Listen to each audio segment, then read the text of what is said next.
જય હિન્દ મિત્રો હમણાં તમે આપણે ભારતનું લક્ષદ્વીપ અને જે માલદીવ દેશ છે તેના વિશેનો વિવાદ સાંભળ્યો હશે.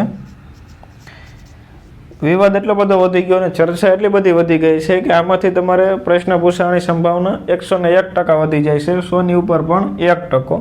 તો પહેલાં તો આપણે જોઈએ કે શું છે બંનેનો વિવાદ. તો આપણે અહીંયા જે છે એ આ લક્ષદ્વીપ છે જે ભારતનો ભાગ છે અને અહીંયા નીચે માલદીવ એક દેશ છે, એશિયાનો સૌથી નાનો દેશ છે માલદીવ. એ પણ ટાપુઓનો દેશ છે અને જે આપણે લક્ષદ્વીપ દ્વીપ સમૂહ છે એ પણ ટાપુઓ એમાં આવેલા છે. અને તે જે છે લક્ષદ્વીપ એ આપણે કેન્દ્ર શાસિત પ્રદેશ છે જે કેન્દ્ર સરકારની અંતર્ગત આવે છે. લક્ષદ્વીપ દ્વીપ સમૂહ બધા ઘણા બધા દ્વીપોનો સમૂહ છે. પહેલાં તો આપણે જોઈએ તો વિવાદ ચાલુ ક્યાંથી થયો, તો આપણે ગયા વર્ષે 2023માં માલદીવની અંદર ચૂંટણી હતી, રાષ્ટ્રપતિની ચૂંટણી હતી ને મુખ્ય પાવર રાષ્ટ્રપતિ પાસે જ હોય છે, આપણે જેવી રીતે પ્રધાનમંત્રી પાસે હોય છે તેવી રીતે. તેમજ અત્યારે હાલમાં ચૂંટાઈને આવ્યા છે મોહમ્મદ મોઇઝુ, એને ચૂંટણીના પ્રચારની અંદર જ તે ભારતની વિરોધી ગતિવિધિ ચાલુ કરીને પ્રચાર ચાલુ કર્યો કે હું જીતી જઈશ તો ભારત સાથે આવું કરીશ, આજે ભારતની સેના અહીંયા છે માલદીવમાં તેને કાઢી મૂકીશ વગેરે પ્રચાર કર્યો. અને કહેવાય છે કે જે ચાઇના દ્વારા ફંડેડ હતું, એટલે ઓફિશિયલી નહીં પરંતુ જે મોહમ્મદ મોઇઝુ છે તેની પાર્ટીને ચાઇનાનો સપોર્ટ છે, બરાબર. એટલે ભારત વિરોધી ગતિ કરવા માટે પ્રેરે છે તેને. અને આ જ તે પ્રસારને લઈ અને તે જે નવેમ્બર 2023ની અંદર મોહમ્મદ મોઇઝુ જે છે એ ચૂંટાઈ જાય છે અને જીતી જાય છે, માલદીવના રાષ્ટ્રપતિ બની જાય છે. હવે એને ચૂંટણીના પ્રસારમાં તે ધંધો એ કર્યો હતો કે ભારત વિરોધી કામ કરવું, એટલે ચૂંટાઈને આવે એટલે સામાન્ય વાત છે કે જે તે કહ્યું હતું તે કરશે ભારત વિરોધી ગતિવિધિ. અહીંયા માલદીવની અંદર ભારતની અમુક નેવી રહેતી હતી, જળ સેના 75 જેટલા આપણા સૈનિકો હતા ત્યાં માલદીવમાં.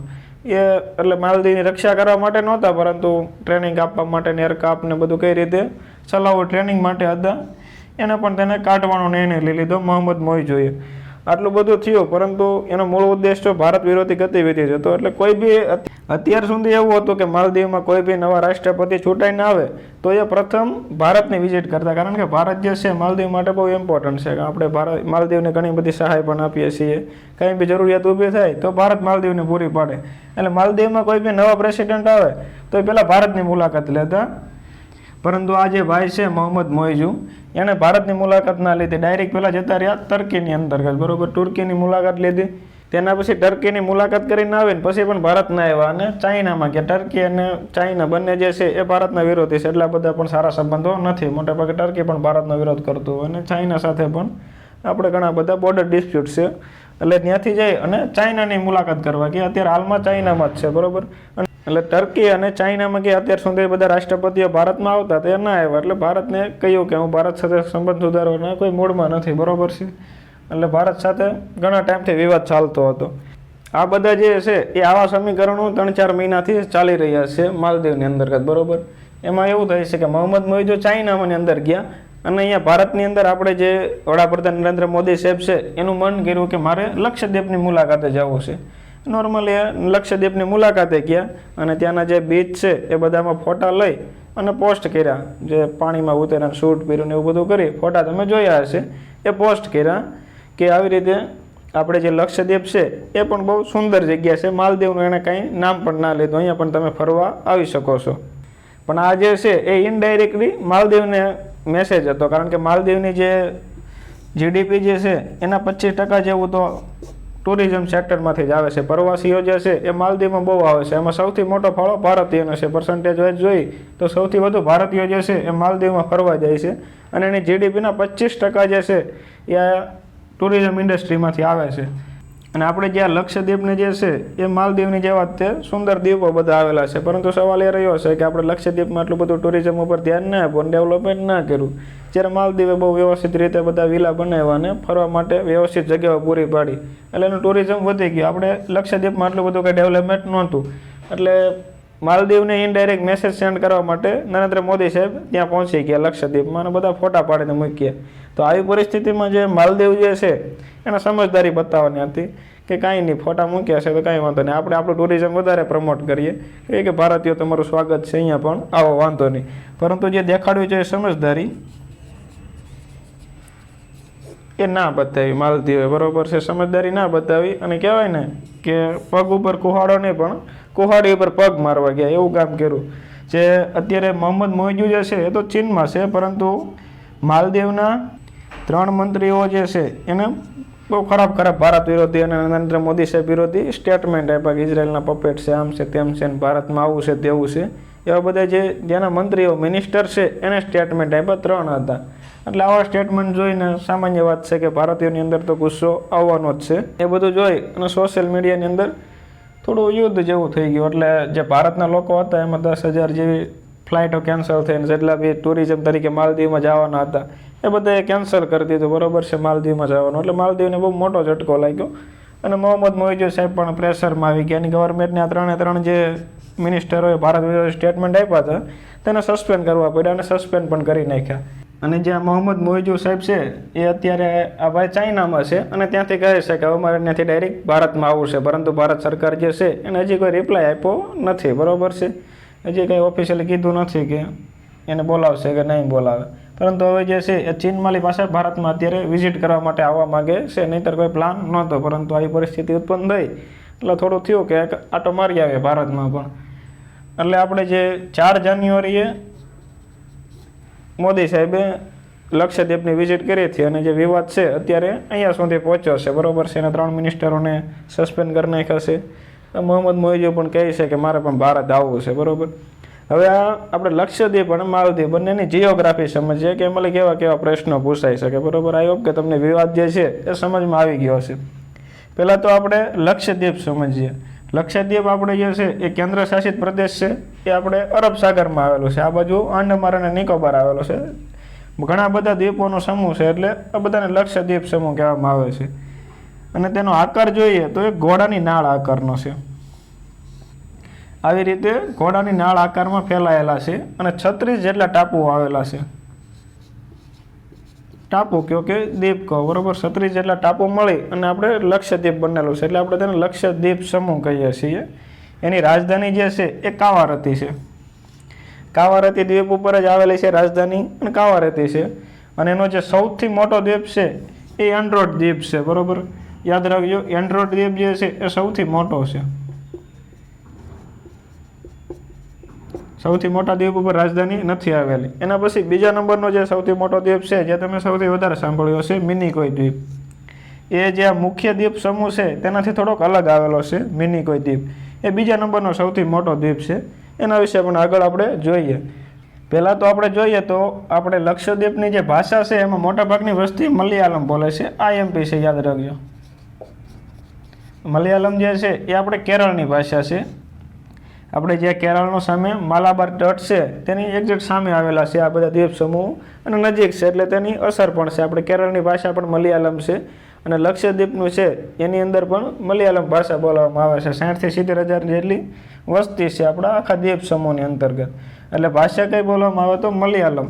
મોટાભાગની વસ્તી મલયાલમ બોલે છે. બીજી જે પ્રાદેશિક ભાષાઓ પણ બોલે છે, બીજા અલગ અલગ લોકો, પણ વધારે પડતી વસ્તી મલયાલમ બોલે છે. એટલે લક્ષદ્વીપની રાજધાની યાદ રાખજો કાવારતી, અને ઘોડાની નાળ આકારનો તેનો આકાર છે, બરોબર છે, દ્વીપોનો. આ યાદ રાખજો. 36 જેટલા દ્વીપ આવેલા છે આ લક્ષદ્વીપ દ્વીપ સમૂહની અંતર્ગત. અને એનો એક દ્વીપ છે જે છે મિનિકોય, એ જે મુખ્ય દ્વીપો છે તેની કરતાં અલગ છે, અને બીજા નંબરનો સૌથી મોટો દ્વીપ છે. સૌથી મોટો દ્વીપ મિનિકોય કહે તો ના ટીક મારતા. સૌથી મોટો દ્વીપ એન્ડ્રોઇડ દ્વીપ છે, જે ઉપર આવેલો છે. એના પછી તમે સાંભળ્યું હશે કે આંદામાન નિકોબાર છે એ 10 ડિગ્રી ચેનલથી જુદું પડે છે. આ જે છે એટલી ડિગ્રી ચેનલથી જુદું પડે છે. એ આપણે પહેલાં તો સમજીએ કે કઈ રીતના ડિગ્રી હોય છે. આપણે પૃથ્વીના ગોળાની અંદર જે આડી રેખાઓ હોય છે તેને આપણે અક્ષાંશ રેખાઓ કહીએ છીએ, બરોબર. અક્ષાંશ વૃત્ત. એમાં જે સૌથી પહેલું વચ્ચેનું છે જે પૃથ્વીને 2 ભાગમાં વહેંચે છે તેને આપણે વિષુવવૃત્ત કહીએ છીએ. આ 0 ડિગ્રી રેખા છે. એના પછી 1 ડિગ્રી આવશે, પછી 2 ડિગ્રી, 3 ડિગ્રી અને 4 ડિગ્રી. 1-2 ડિગ્રીની વચ્ચે 111 કિલોમીટર જેટલું અંતર હોય છે, બરોબર. કદાચ તમને ખબર હશે. એટલે આવી રીતે આપણે નીચેલી જોતા હોઈએ વિષુવવૃત્તથી 0 ડિગ્રીથી, તો એના પછી 1 ડિગ્રી, 2 ડિગ્રી, 3 ડિગ્રી, 4 ડિગ્રી, એવી રીતે જે લક્ષદ્વીપના મુખ્ય દ્વીપો છે અને મિનિકોય દ્વીપ જે છે એ 9 ડિગ્રી ચેનલથી અલગ થાય છે, બરોબર છે. આ યાદ રાખજો, ઘણી વાર પૂછાઈ ગયું છે, યાદ રાખજો. એના પછી નીચે મિનિકોય અને માલદીવ જે છે એ 8 ડિગ્રી ચેનલથી નોખું પડે છે. આ બંને યાદ રાખજો કે મિનિકોય અને માલદીવ એ બંને વચ્ચે 8 ડિગ્રી છે અને લક્ષદ્વીપના મુખ્ય દ્વીપ અને મિનિકોય એની વચ્ચે 9 ડિગ્રી છે. આમ પણ જોવો તો ઉપર જઈએ તેમ તેની ડિગ્રીઓ વધતી જશે, કારણ કે અહીંયા 1 2 3 4 એમ ઉપર જાય છે વિષુવવૃત્તથી લઈ અને ઉપર ગણવામાં આવતી હોય છે ડિગ્રી, 1 ડિગ્રી 2 ડિગ્રી 3 ડિગ્રી. એટલે માલદીવ જે છે ત્યાંથી 8 ડિગ્રી આવશે, પછી મિનિકોયની ઉપર 9 ડિગ્રી આવશે. બીજું પણ તમે જોયું હશે કે આપણે આંદમાન અને નિકોબાર જે છે એની વચ્ચે 10 ડિગ્રી ચેનલ છે. અને આ તો ઘણી બધી વાર પૂછાય પણ ગયું છે. 2022ની ડિવાઇસ હોય, ગઈ હમણાં જે 7 તારીખે જીપીએસસી 1-2ની એક્ઝામ હતી તેમાં પણ પૂછાયું હતું કે જે આંદમાન છે અને નિકોબાર છે તેની વચ્ચે 10 ડિગ્રી ચેનલ જે છે એનાથી જુદા પડે છે બંને દ્વીપો, બરાબર છે. એટલે આ યાદ રાખજો. 9 ડિગ્રી જે છે એ મુખ્ય લક્ષદ્વીપ અને મિનિકોય, અને 8 ડિગ્રી જે છે એ મિનિકોય અને માલદીવની વચ્ચે પડે છે. હવે આપણે નીચે આવીએ માલદીવની અંદર, બરાબર. તો માલદીવની રાજધાની જે છે એ માલે છે. માત્ર 5.5 લાખ પણ નહીં, પૂરી 5 લાખની વસ્તીનો દેશ છે અને એશિયાનો સૌથી નાનો દેશ છે, બરાબર. માલદીવ જે છે એશિયાનો સૌથી નાનો.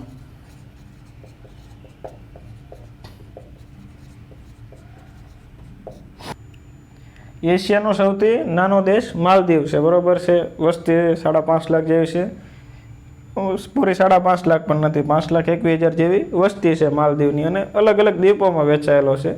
તેનું લોકેશન જોઈએ તો નીચે 4 ડિગ્રીથી લઈ અને ઉપર 8 ડિગ્રી સુધી આવેલું છે. વિષુવવૃત્તના પ્રદેશમાં આવેલો દેશ છે, બરાબર. રાજધાની માલે છે. અને માલદીવ જે છે એ સમુદ્રથી માત્ર 1.5 મીટર ઊંચો છે. 1.5 મીટર એટલે આમ જોઈએ તો 4.5-5 ફૂટ જેવો ઊંચો છે જમીન સમુદ્ર તળથી, બરાબર છે. એક સારો પાણીનું મોજું આવી ગયું હોય તો પણ પાણી ફેરવી નાખે, પરંતુ તેના મોજા ઓછા આવે છે. એનું કારણ જે છે કે એનું લોકેશન. માલદીવ જે છે એ વિષુવવૃત્તના પ્રદેશમાં આવે છે, એટલે ત્યાં જે છે એ ચક્રવાત ને પાણીના બધા તુફાનો ને એ બધું બહુ ઓછું આવે, કારણ કે એ શાંત પ્રદેશ કહેવાય છે. વિષુવવૃત્તની અંદર આપણે જોઈએ તો અહીંયા જે 0 ડિગ્રી તો વિષુવવૃત્ત છે, પરંતુ તેનાથી 5 ડિગ્રી ઉત્તર અને 5 ડિગ્રી નીચે એ ડોલ્ડ્રમ વિસ્તાર કહેવાય છે.